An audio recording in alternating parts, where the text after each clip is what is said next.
Modern neuroscience tells us that instead of writing down things we're thankful for in a journal, simply listening to and connecting with positive stories about people can better help shift our immune system into balance. It can help us move from a state of constant anxiety towards motivation. So 3 days a week, I'm sharing stories we can feel good about. Mondays, you'll hear a story from the past to be thankful for. On Wednesdays, I'll tell an inspiring story from the present. And Fridays, you'll head into the weekend with a story to keep you optimistic about our future. Hi, I'm Chris. Welcome to My Good 3.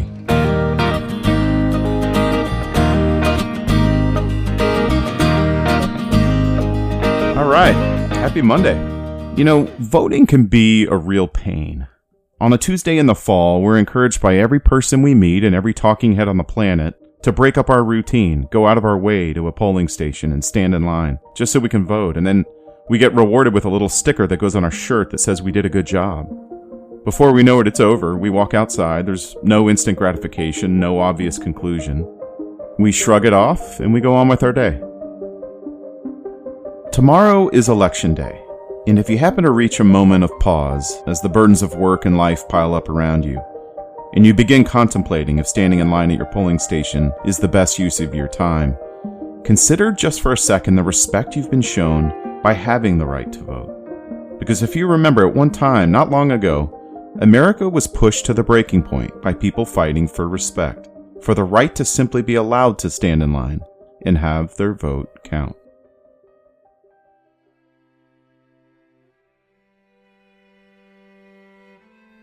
When America was first settled, the United States limited voting just to white male Christian landowners over the age of 21. It wasn't until after the Civil War, in 1868, when the 14th Amendment was passed, granting citizenship to all people born or naturalized in the United States, that the prospect of a larger group of voters began to take shape. 2 years later, the 15th Amendment marked the first time black men were allowed to vote. However, this was the beginning of the Jim Crow era, when states and local jurisdictions passed laws to circumvent the freedoms granted by the 14th and 15th Amendments in order to suppress the black vote. Intimidation tactics and violence in the form of race riots, mobs, and lynchings ensued. Around the same time, women were in a fight for their right to vote. The suffrage movement was slow and steady, with women writing, lecturing, marching, protesting, and lobbying for 80 years before having their voices heard.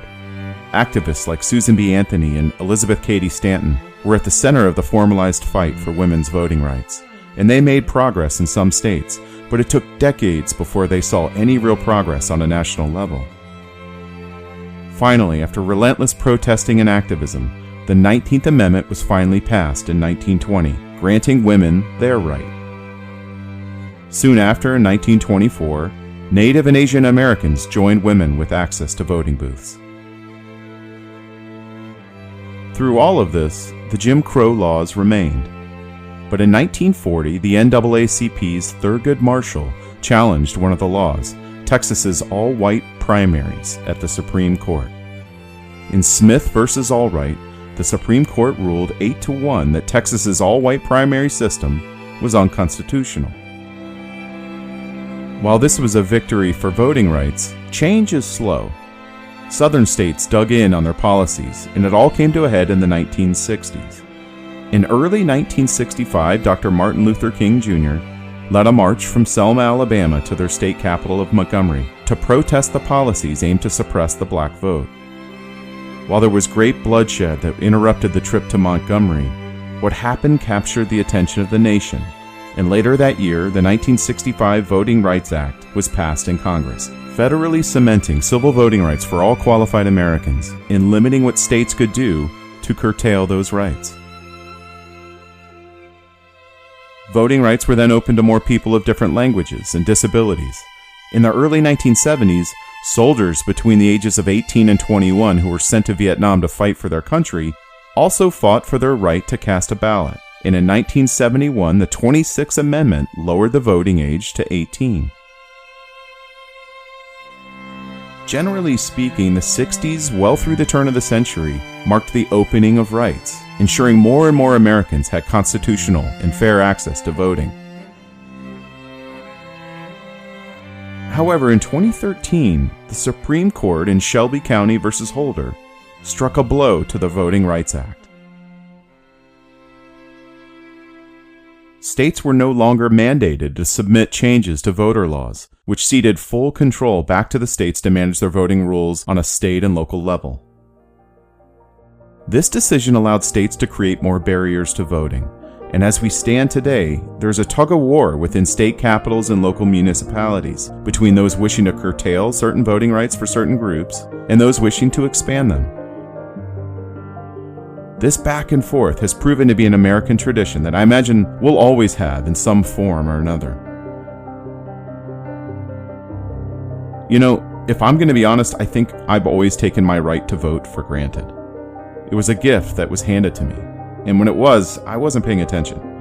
As I rolled through my 20s and 30s, I used to think of voting as something I was supposed to do, a civic duty.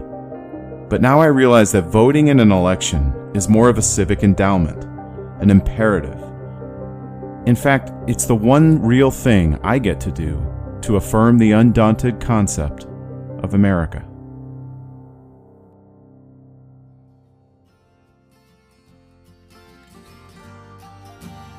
Thank you for listening. I realize this podcast won't be successful without your help. So if you'd like to rate it, or better yet, review it, wherever you get your podcasts, that would really help. And if you're on Instagram, go to @mygood3, THREE, to vote each episode up or down. I'm also excited to read more Good 3 stories from listeners. So just go to our website, mygood3.com, and submit a story of your own from the past, present, or future, or all three. And maybe I'll use it in an episode. Thanks again. Here's to hoping My Good 3 can set the stage for your good week.